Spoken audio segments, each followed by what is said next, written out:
Nggak kenal sama saya, nyari alamat juga nggak tahu alamatnya, tapi nyampe juga ke tempat ini. Nggak saling kenal. Di situ aja gitu. Sini. Assalamualaikum warahmatullahi wabarakatuh. Assalamualaikum warahmatullahi wabarakatuh.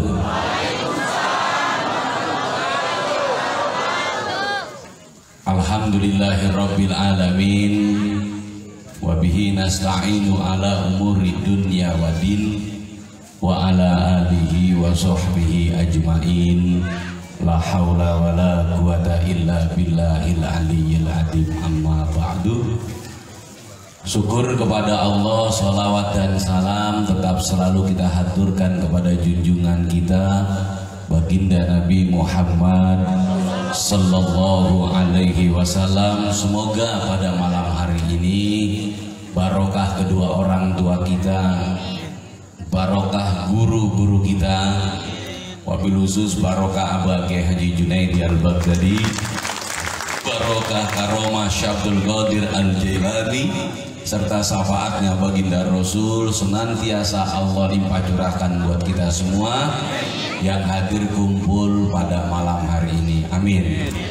Dan juga tidak lupa semoga Allah ciprati kepada sanak famili kita. Amin.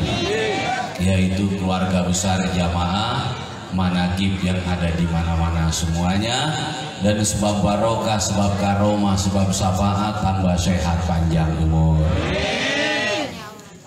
dan juga doanya dimustajabkan oleh Allah, istiqomahnya dijaga oleh Allah, hajat dan keinginannya semuanya dikabulkan oleh Allah. Allahumma. Tadi sepintas saya mendengar sebenarnya pertanyaan dari Kiai Abbas di jamaah. Saya rasa jamaah tuh banyak bohong sebenarnya itu Kiai Abbas tadi nanya gini, sayangan mana anak sama suami? Ibu jawab apa, Bu? Itu bohong sebenarnya. Betul apa enggak? Coba saya tanya lagi, sayangan anak apa sayangan suami? Jawab yang kencang, ya sayangan anak apa sayang suami? Bohong. Percaya nggak kalau ibu-ibu bohong, Pak? Ibu-ibu tuh lebih sayang suami sebenarnya ketimbang anak. Jujur apa enggak? Nih saya kasih contoh. Ibu, kalau ibu lagi repot masak, tiba-tiba anaknya dimomong tetangga, boleh nggak? Boleh apa enggak? Anaknya dipangku sama tetangga, boleh nggak? Anaknya digendong sama tetangga, boleh nggak? Coba ibu lagi repot masak, lakinya dipangku tetangga, boleh apa enggak? Boleh. Katanya sayangan anak, betul apa enggak?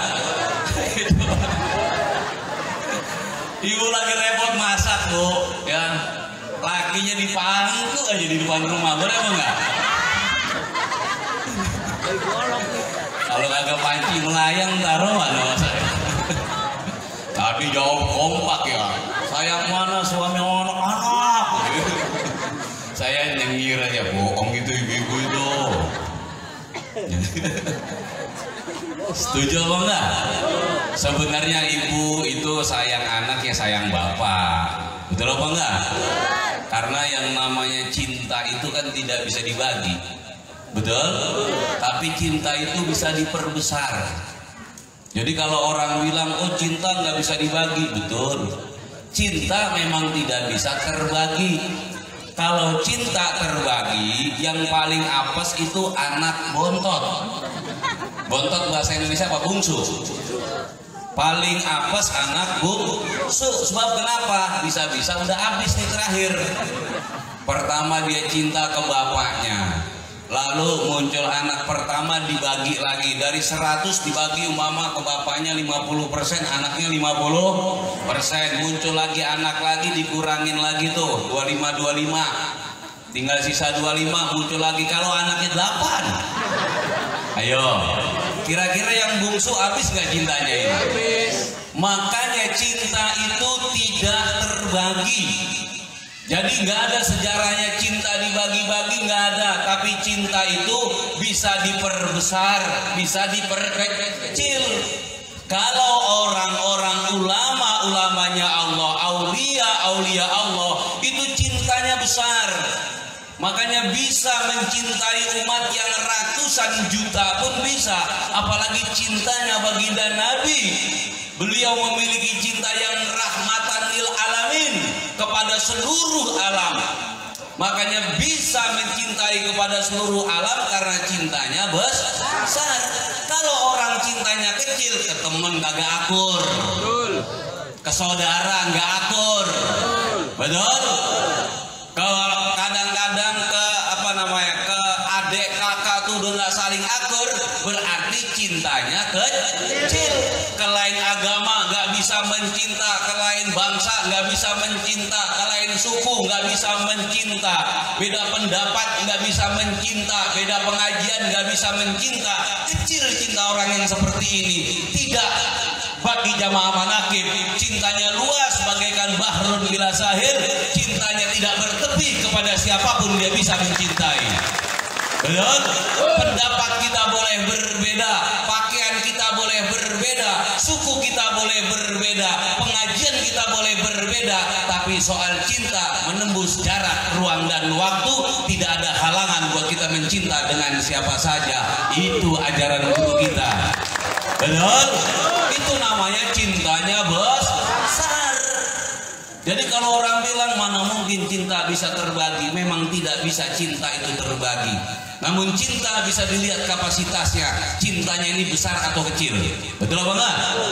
Betul? Jadi kalau orang dikit-dikit nggak cocok dengan yang begini, nggak cocok dengan yang begini, nggak suka dengan yang begini, saya mikir kecil cintanya ini. Tapi kalau yang begini, masuk begini, masuk begini, masuk, contoh kecil. Kalau ada empang, saya isi ikan paus, muat apa enggak? Muat apa enggak? Empang diisi 2 ekor ikan paus, nggak muat Pak. Tapi kalau lautan, muat apa enggak? Jangankan 2 ekor paus, 100 ekor ikan paus, ini masih mampu menampungnya. Betul? Betul?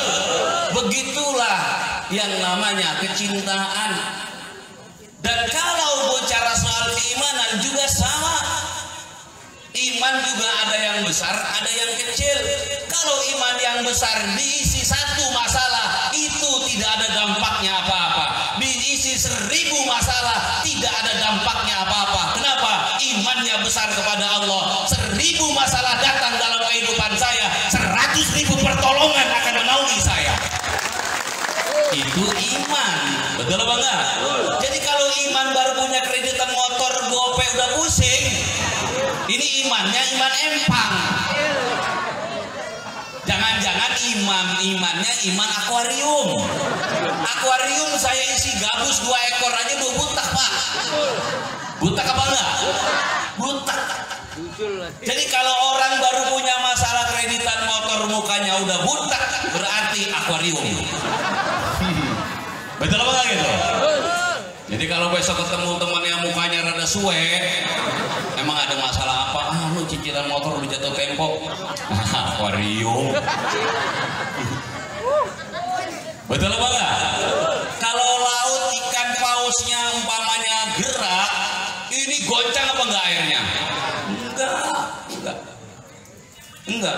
Mau ada 10 ikan paus ya menari-nari di atas air, ini airnya tidak bergejolak. Biasa-biasa saja laut. Kalau ikan empang. Kita piarain lele 100 Pak. Itu lele dikasih umpan di air pada muncrat. Apalagi akuarium. Makanya kalau level-level akuarium nggak bisa nerima masalah besar, nggak bisa. Betul apa gitu? Nggak bisa. Pokoknya kalau level imannya akuarium, kreditan motor orang berani. Apalagi kredit mobil, takutnya nauzubillah. Kredit rumah nggak berani. Kenapa? Nggak bakal bisa nampung. Akuarium kita taruhin lele 100 nggak nampung. Dikasih gabus 5 loncat tuh gabus. Betul? Tapi kalau lautan, jangankan gabus 100, 1000 gabus tidak akan ada dampaknya apa-apa. 1000 paus tidak ada dampaknya apa-apa. Milikilah keimanan bagaikan imannya para wali-walinya Allah. Bahrun bila sahil, lautan yang tidak bertepi. Apapun masalah boleh datang menghampiri, namun iman tidak akan pernah tergoyahkan. Saatnya ngaji, tetap ngaji. Betul? Padahal yang datang ngaji bicara masalah mah semua orang-orang yang bermasalah. Setuju apa enggak gitu? Ayo, punya masalah apa enggak nih hadir? Semua punya masalah, walaupun berbeda-beda, namun namanya tetap sama, yaitu masalah. Betul apa enggak gitu? Memang beda-beda, ada yang di dalam rumah tangganya, ada yang di dalam usahanya, ada yang di dalam masalah hatinya, ada yang masalah ibadahnya, namun namanya tetap sama, nama-nama masalah. Tapi kenapa kok masih bisa kumpul seperti ini? Tadi saat Ki Abbas berceramah, kalian masih bisa tertawa dengan riangnya, ya. Saat Ki Rahmat menyampaikan, kalian mendengarkan dengan husunya. Habis Suherman menyampaikan, kalian menyimak dengan seksama. Kok tidak ada kelihatan masalah di wajah-wajah kalian? Karena kalian memiliki iman, lautan yang tidak bertepi. Gak ada di lisannya mengeluh, amin. Gak ada menyalahkan kanan dan kiri, amin. Kenapa kau demikian? Karena selalu dibimbing bahwasanya hidup ini adalah ketentuan Allah. Maka sebagai hamba ikutilah apa-apa yang Allah punya mau. Alhamdulillah. Miskin kita nggak pernah minta kemiskinan, hancur rumah tangga kita nggak pernah minta kepada Tuhan, macet usaha nggak pernah kita meminta kepada Allah. Betul apa enggak? Dipecat dari pekerjaan tidak pernah engkau sematkan di dalam doa-doamu baik siang ataupun malam. Namun apabila itu terjadi di dalam kehidupan, menunjukkan ini bukan keinginan dan kemauan saya, tapi ini adalah kehendak Tuhan saya. Karena saya taat dan patuh kepada Tuhan saya, Allah Azza wa Jalla, maka saya akan jalani dengan rela hati tanpa ada keluh kesah di bibir saya. Disinilah akan turun pertolongan dan pembelaan Tuhan kita. Allahumma, betul apa enggak? Betul apa betul? Disinilah bicara soal keimanan. Makanya ayo perluas keimanannya, perbesar kecintaannya. Alhamdulillah. Buktinya cinta tuh kalau makin tambah, anak tambah besar, tetap ke anak yang pertama sayang, ke anak yang kedua sayang, ke anak yang ketiga juga sayang. Anaknya menikah dapat mantu juga sayang, dapat cucu juga sayang. Oh, cinta tidak bisa dibagi, namun cinta bisa diperbesar. Iman juga sama. Betul apa enggak? Iman jangan diperkecil tapi diperbesar. Tambahnya usia, tambahnya iman. Tambahnya usaha, tambahnya iman. Tambahnya masalah, harus lebih tambah iman lagi biar bisa menenggelamkan masalah di dalam keimanan kita. Jangan tenggelam di dalam masalah, tapi tenggelamkan masalah di dalam iman. Alhamdulillah. Kalau orang tenggelam dalam masalah, mohon maaf, hidup di dunia kayak orang kelelep di lautan, ngap-ngapan. Hari berganti, minggu berganti, seakan-akan sulit banget melaluinya. Kapan sih hari ini berubah? Kapan tanggal berubah? Tapi bagi orang yang menenggelamkan masalah, lebih indah, saudaraku. Ayo, orang naik kuda sama dinaikin kuda, enakan mana? Enakan mana coba? Kalau kita naik kuda, enak apa enggak? Kita bisa mengendalikan, pengen kanan ya kanan, pengen kiri ya kiri, mau berhenti tarik kendali dua-duanya. Tapi kalau orang dinaikin kuda, hadirin ngap-ngapan. Begitu juga masalah. Orang yang naikin masalah bersama dengan kuasa Tuhan itu masih bisa santai, masih bisa rileks. Ayo, mau kemana kamu masalah? Saya naikin nggak apa-apa daripada dinaikin masalah. Jalan juga udah ngap-ngapan, usaha udah ketakutan, rumah tangga tengkaran tiap hari, ketakutan tiap hari, tidur nggak ada pulesnya. Itu tandanya dinaikin masalah. Makanya di tempat ini acap kali itu bagus mengingatkan kepada engkau wahai saudaraku, libatkanlah Allah di dalam kehidupan kita. Amin. Betul apa enggak? Libatkan Allah di dalam kehidupan kita. Jangan kamu libatkan dalam kehidupan keilmuanmu, ketaatanmu. Ya, enggak sanggup. Kenapa enggak sanggup? Karena di atas langit ada langit. Kamu andalkan ilmumu, kamu akan bertemu dengan orang yang lebih punya ilmu daripada kamu. Kamu andalkan hartamu, kamu akan bertemu dengan orang yang lebih kaya dari kamu. Kamu andalkan kepandaianmu, masih ada orang yang lebih pandai dari kamu. Maka kamu pasti akan kalah dan tertinggal dengan orang yang seperti itu. Betul? Ayo coba. Kamu merantau ke Jakarta, ngandelin ijazah kamu dari kampung. Ada yang lebih tinggi sekolahnya ketimbang kamu. Kamu mengandalkan ilmu manajemen, ada yang lebih jago manajemennya ketimbang kamu. Kamu merantau ke Jakarta mengandalkan modal kamu, masih ada yang lebih kaya dari kamu. Maka kamu akan kalah dalam bisnis kamu itu. Betul nggak gitu? Kamu mengandalkan kesaktian kamu, masih ada yang lebih sakti daripada kamu. Tapi kalau libatkan Allah dalam kehidupan, siapa yang lebih hebat dari Allah? Jawabannya tidak ada. Siapa yang lebih sakti dari Allah? Jawabannya tidak ada. Jika engkau bersama dengan Allah, disitulah benar-benar unggulnya manusia, karena bersama dengan yang punya manusia itu sendiri. Setuju? Bisa melibatkan Allah dalam usahanya? Bisa? Bisa melibatkan Allah dalam rumah tangganya? Bisa melibatkan Allah di dalam bisnisnya? Bisa? Bagaimana caranya? Hah? Apa Allah diundang? Ayo coba, bagaimana melibatkannya? Usaha ya usaha, rumah tangga ya rumah tangga, kerja ya kerja, tapi jangan lupa ibadahnya kepada ya setidaknya engkau sisihkan waktumu setiap Sabtu malam, setiap Jumat malam Sabtu di tempat ini namanya kamu melibatkan Allah di dalam profesi dan kehidupan kamu.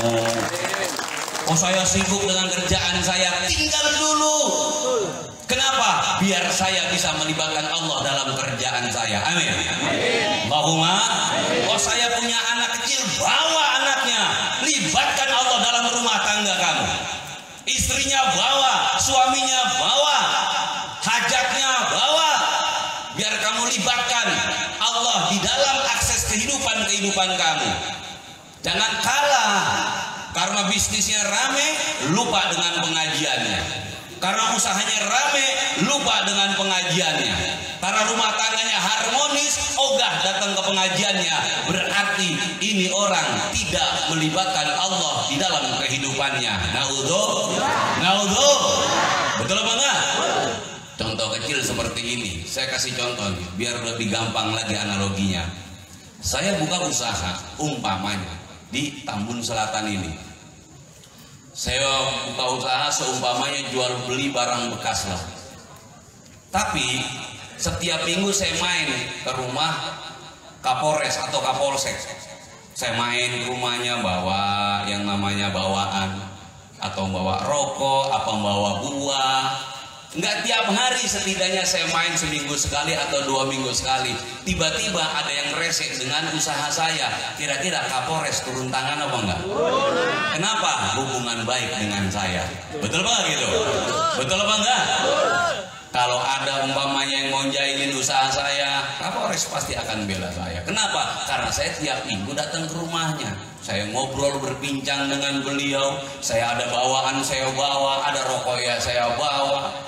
Dia ada acara saya kunjungin, saya ada acara dia ngunjungin. Akhirnya terbinalah hubungan baik satu dengan yang lainnya. Kalau sudah terbina hubungan dengan baik, maka orang Jawa mengatakan, apa katanya orang Jawa? Witing Trisno jalaran soko kulino. Munculnya cinta karena seringnya berjumpa. Betul nggak gitu? Kalau sering bertemu, sering tatap muka, sering berbincang, maka muncullah benih-benih kecocokan, muncullah benih-benih kecintaan. Kalau cinta sudah berbicara, dia akan berkata, kamu adalah saya adalah kamu. Susahmu adalah susahku, susahku adalah susahmu. Apabila ada yang macam-macam dengan kamu, maka langkahi dulu mayatmu. Kan begitu. Setuju? Maka enak jadinya. Kenapa? Kita libatkan orang berpangkat di dalam usaha kita. Begitu juga kepada Allah. Libatkan Allah dalam rumah tangga. Libatkan Allah dalam usaha. libatkan Allah dalam kehidupanmu. Biar apabila masalah datang, Allah yang akan membela kamu. Kenapa? Allah tidak akan terima. Apa katanya Allah? Man adani waliyan faqad adaluhu bil harbi. Barang siapa memusuhi orang yang aku cintai, memusuhi usahanya, memusuhi rumah tangganya, memusuhi bisnisnya, maka orang itu menyatakan perang dengan Allah.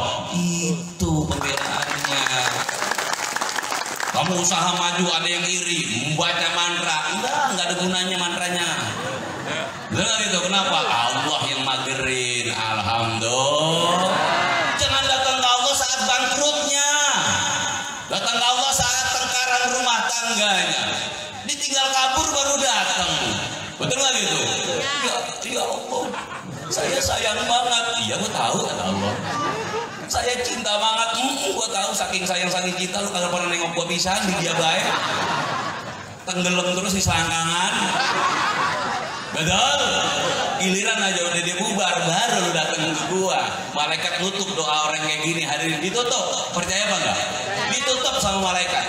Pernah datang orang pendosa kepada Allah, "Ya Rob," ditutup suaranya malaikat. Allah tahu tapi dibiarin.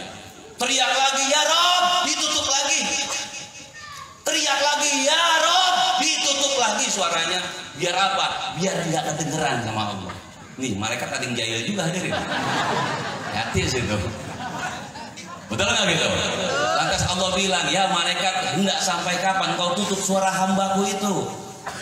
Mereka itu memanggil saya ya malaikat. Saya malu kalau saya tidak mendengar panggilannya karena saya adalah zat yang maha agung, zat yang maha pengampun. Sampai kapan kau tutup? Ya Allah, ini gak pantas kau dengarkan keluhannya. Kenapa? Dia terlalu lama jauh darimu ya Allah. Terlalu lama acuh kepadamu. Terlalu lama sombong denganmu ya Allah." Biar malaikat, untung punya Allah baik hati. Biarin malaikat. Tetap saya ampuni dosanya. Amin. Amin. Allahumma. Obat kalau punya Tuhan yang rada dendaman dikit, modar kita ini hadirin. Betul gitu? Untung punya Allah nggak dendaman, Rahman dan Rahim. Kalau kata dendaman kita datang, "Ya Rob," lu ikut tunggu emang. Tungguin gue lu dari kemarin. Songong. Baru kita punya Supra udah nemu tending kita corang. Sekarang Supra lo dimbat maling, modar lo. Untung Tuhan orang begitu. Alhamdulillah. Yang begitu mah bukan Tuhan, tetangga. Bukan tetangga situ, tetangga orang belah sono, yang paling ujung. Setuju jamaah? Setuju apa enggak? Jadi libatkan Allah di dalam akses kehidupan. Nih jamaah manakib buktinya melibatkan Allah dalam rumah tangganya. Kalau ngaji berangkat rombongan, anaknya dibawa, bininya dibawa. Betul apa gitu? Suaminya dibawa, ngampar bareng-bareng. Berarti melibatkan Allah dalam rumah tanggamu. Apabila ada macam-macam masalah dalam rumah tanggamu, Allah siap membela kalian semuanya. Allahumma. Betul apa enggak? Yang punya bisnis melibatkan Allah dalam bisnisnya. Yang punya usaha melibatkan Allah dalam usahanya. Dibawa usahanya ngaji ke tempat ini. Amin. Dimintakan kepada Allah, "Ya Rob, saya punya usaha yang kau titipkan kepada saya. Tolong ya Allah, lindungi, jaga dan sukseskanlah." Allahumma. Itu namanya melibatkan Tuhan di dalam kehidupan. Jangan melibatkan yang lain, saudaraku. Jangan mentang-mentang lulusan S1, S2, S3, ya udah nggak mau kenal lagi dengan Tuhan. Masalah bisnis gini saya udah ada ilmunya, masalah kerja ini saya udah ada bekalnya, masalah ngurus rumah tangga saya ada doanya. Doamu tuh tingkat berapa? Doa itu punya tingkatan. Betul nggak gitu? Doa kayak saya dan jamaah paling baru satu tingkat hadirin. Lain dengan doanya para ulama, lain dengan doanya para wali, lain dengan doanya para nabi yang sudah puluhan tingkat. Contoh kecil saya kasih contoh. Jamaah yang tinggal di perkampungan atau perdesaan yang punya jalan masih becek, apabila pengen dilakukan pengecoran jalan, jamaah akan mengajukannya kemana? Ngajuin ke desa. Bisa nggak orang pedesaan pengen cor jalan langsung ngajuin ke menteri. Bisa apa nggak gitu? Menteri apa namanya kalau bagi ngecor? PUPR, ya kan? Menteri itu dah pokoknya. Menteri pengecoran. PUPR ya, iya PUPR. Bisa nggak ke sono? Orang kampung baru kutuk-kutuk bawa proposal. Assalamualaikum Pak Menteri, ini di kampung kita belum dicor sebelah selokan pisan. Komberan pada ngair Menteri. Kira-kira nyampe apa enggak? Jadi baru satu tingkat deh. Nanti lurah akan naik ke tingkat kedua, tingkat bupati. Betul? Bupati naik ke tingkat gubernur. Gubernur naik kepada tingkat menteri. Baru sampai permohonannya. Begitu juga doa saya, doa jamaah, mentoknya ini pun cuma satu tingkat. Lain dengan doanya Syabdul Qadir Jilani, memang 70 tingkat doanya. Betul kan itu? Ada kisah seperti ini. Saya ceritakan kisah di zaman Syabdul Qadir biar sadar, biar kagak sombong. Betul kan gitu? Jadi biar kagak sombong, jangan dikit-dikit udah langsung ke Allah ngapain lewat kiai. Emang congoranu siapa? Betul nggak gitu? Oh, udahlah kita ke Allah juga bisa, lewat jor kemenanan bisa. Jangan lagi ke Allah. Kan tadi jelas kayak Rahmat bilang, boro-boro kita diaku santrinya Syabdul Qadir, untuk diaku santrinya Abu aja susah kok. Betul nggak gitu? Saya pernah diuji sama guru saya kok. Diujinya keras banget lagi. Jarang yang kuat itu. Sampai guru saya ngomong, kamu hebat Gus, bisa melewati ujian saya. Di situ pun saya nggak besar kepala. Ya orang jelek hadirin, besar kepala, badan lurus, kepala gede. Ngawur aja sih. Bener gak gitu? Nyari pecinya susah. Masa dia nyari peci ukuran 40? Nomor 8 aja dicocok kok. Bener gak gitu? Selanjutnya ceramah akan ditampilkan, selalu ada nabi palanya juga. Ada kecil langsung dibilang, kalau kiai penyakitan. Betul nggak sih? Gak gampang. Lanjut. Di zaman Syabdul Qadir Jilani ini ada tingkatan-tingkatan doa. Ada seorang saudagar atau seorang pedagang mau hendak berdagang, lalu meminta doa lah kepada orang wali. Bukan kepada Syabdul Qadir, kepada orang wali. Lalu katanya orang wali ini, yang saya lupa namanya, ini orang wali ini siapa lah namanya, nanti cari sendiri lah ya. Ada yang ingat dengan namanya siapa itu? Minta ke siapa dulu ada? Al-Gaus. Al-Gaus mau titel. Al-Gaus mau titel. Pangkat kewalian kalau Al-Gaus itu. Udahlah sama-sama nggak ingat. Nah. Iya, paling kita cari-cari daripada nyari dulu. Pokoknya dia datang ke orang wali. Dia minta doa. Ya wali Allah, saya hendak berdagang dan semua persiapan sudah siap. Saya minta doanya agar saya bisa selamat dalam perjalanan dan juga dapat untung besar. Apa kata orang wali itu? Kamu akan dapat untung besar. Namun kamu setelah pulang berdagang akan bertemu dengan rombongan perampok, kamu akan digorok mati. Nah, buat apa untung gede mati? Mau nggak jamaah dagang begitu? Mau dagang ke pasar baru. Terus saya bilang, situ untung gede ntar, kayak mobil aku mau kebeli, cuma pulang digorok, di situ diambil. Oh enggak. Betul nggak gitu? Pulang nih pedagang dengan wajah yang sangat tidak puas. Kenapa kok wajahnya tidak puas? Karena dia berpikir tentang dagangannya. Kalau saya tunda dagangan saya, pasti akan busuk dagangan saya. Betul nggak gitu? Akan rusak dagangan saya. Namun kalau saya bawa dagangan saya, apalah artinya keuntungan besar kalau pada akhirnya nyawa saya akan melayang. Lalu di tengah perjalanan bertemulah dengan Kanjeng Syabdul Qadir Jilani. Ditanyakan, wahai kisah anak, ada apa ke wajahmu begitu musam? Kalau bahasa Pulau, wajahmu begitu suwe. Kemudian Syabdul Qadir nggak kenal suwe. Ya orang kita ngomongnya suwe ya. Kenapa wajahmu begitu suwe? Kalau orang Jawa suwe itu lama. Jadi wajah lama. Wajah nggak enak. Wajahmu begitu musam.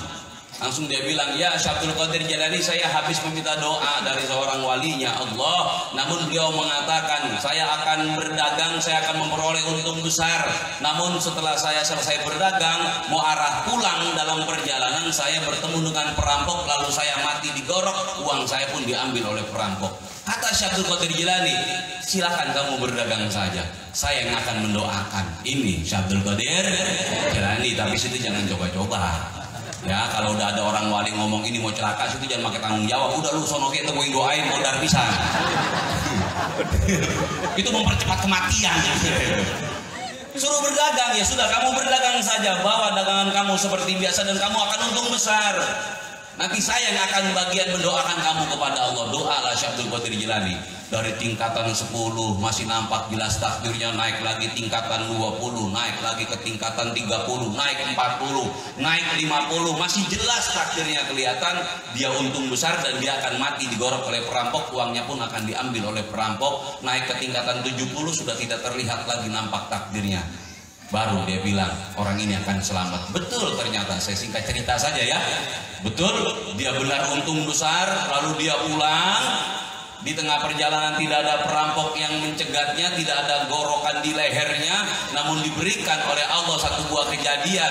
Dia mampir ke satu buah saung. Dia ke kamar kecil, dia sangkutin uangnya di gantungan di kamar kecil, lalu dia sholat, dia tertidur. Di dalam tidurnya dia bermimpi dirampok, digorok lehernya, diambil uangnya. Lalu dia tersadar, dia bangun dari tidurnya, ternyata itu hanyalah mimpi. Dilihat uangnya di sangkutan masih ada dan nyawanya pun selamat. Ini yang dibilang tingkatan doa.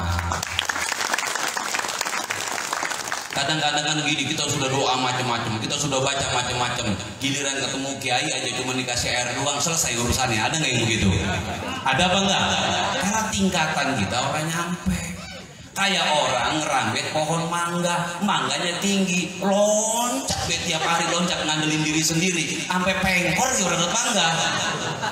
Memang mangga ada di atas, betul nggak gitu?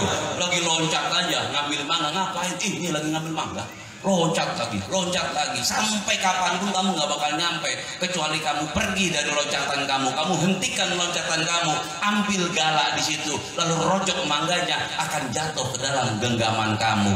Begitu juga dalam berdoa, kamu doa sudah, ikhtiar sudah, wiritan sudah, bahkan tirakat sudah, puasa sudah, belum juga terkabul, cari galak, cari perantara, cari orang ulama, cari orang kiai yang sekiranya bisa menyambungkan doamu kepada Allah, baru hasilnya akan engkau dapatkan.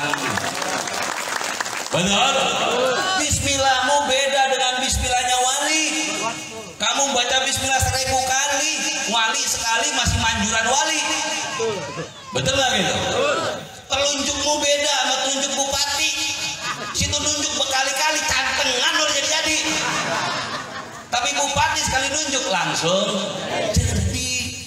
Ada pemakaman belum rapi, kamu nunjuk itu makam gak dirapiin, itu makam gak dirapiin, itu makam gak dirapiin, sampai memeniran, sampai berbusa semulut, tangan cantengan nunjuk kuburan mulu, itu kagak rapi-rapi. Bupati datang langsung bilang tolong itu dirapiin, besoknya rapi apa kagak? Rapi. Beda terunjuk, itu baru level bupati, apalagi level wali. Betul? Makanya semoga barokahnya wali-walinya Allah berarti kepada kita. Makanya jangan ngandelin diri sendiri. Ayo, wabtagu ilaihil wasilah, katanya Allah.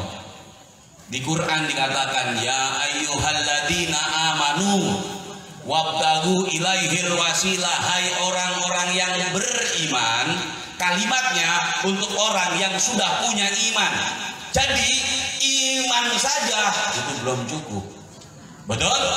Iman saja belum cukup karena masih ada perintah di depannya dari Allah. Hai orang yang beriman, kamu yang punya iman, ayo sini kumpul, kata Allah. Apain? Wabtagu ilaihil wasilah, cari olehmu perantara. Kalau bahasa kita, cari olehmu penghubung atau cari olehmu ini calo gitu. Apalah calo ya calo dah. Betul nggak gitu? Cari perantara. Bukan calo mah gak enak kan. Kalau mau teriak di kagak nyampe. Betul nggak gitu? Teriak sorga dia ketinggalan. Lain waktu sorga dia ketinggalan kayak tengok. Ini calo itu. Ini kan nggak calo, kita kan bareng-bareng. Betul nggak gitu? Koordinator. Setuju? Allahumma sholli ala Muhammad. Allahumma sholli. Kurang semangat kayak jamaah. Tanggal berapa sih ini? Hah? Tanggal berapa? Tanggal 8. Tanggal muda kok mukanya suwe-suwe. Saya udah ngotot-ngotot, jamaahnya diem. Kurang enak hadirin, kita yang di atas udah ngap-ngapan, di bawah tidur aja. Kurang enak. Harus ada kerjasama yang baik. Betul nggak gitu? Nah ya kalau nggak percaya, yang atas udah ngap-ngapan nih. Saya ceramah udah teriak-teriak, ini bawah meletus. Langsung dia bilang, ini orang apa gerbong pisang?